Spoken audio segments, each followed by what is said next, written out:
A blessed Holy Tuesday to all of you, my dear brothers and sisters in Christ. Isa pong mapagpalang Martes Santo sa ating lahat. Today we're so blessed to hear once again a portion of the 13th chapter of the Gospel of St. John. This was the episode wherein Jesus made two separate announcements or declarations that at least two of his beloved and trusted disciples will be betraying him. The first was so indirect. It was the betrayal of Judas Iscariot. And towards the end of the gospel passage, we have heard of the announcement of Jesus directly to Simon Peter that he will be betraying Jesus 3 times. My dear friends, when we speak of betrayal, pagkakanulo, it is a very painful experience, is it not? Masakit ang karanasan na ipagkanulo. Especially if the betrayal was done to us by someone so dear, a friend, a family member, or simply put, someone so dear to us. Someone we have loved.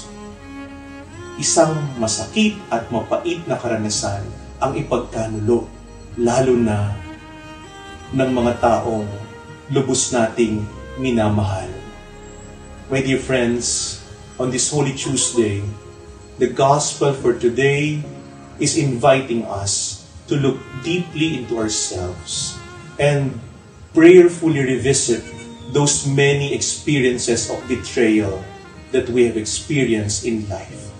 Kapatid, masakit pa ba?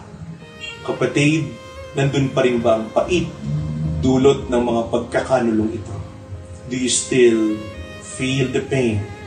Do you still feel the sadness, just like what Jesus experienced according to the Gospel?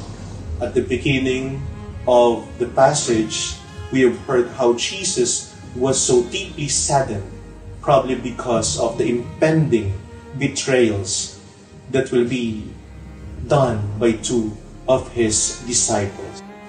The Gospel is really inviting all of us to become like Jesus.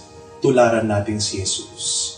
Laging pinipili ang daan ng pagpapatawad, paghihilom, pagbibigay ng bagong pagkakataon at pag-asa sa minamahal sa kabila ng mga karanasan na nagdudulot ng sakit at hirap kahit na ang pagkakanulong sa minamahal.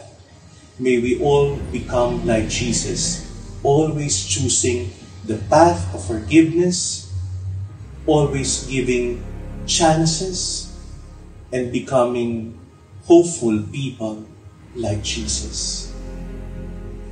In this context of the Jubilee of Hope, we believe that indeed hope does not disappoint. May we become like Jesus, and may we not disappoint Him.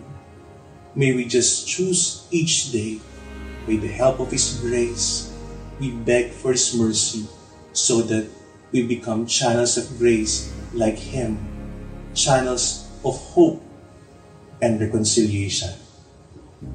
My dear friends, not just today, Holy Tuesday, but every day, as we always pray in the Lord's Prayer, forgive us our sins as we forgive those who sin against us.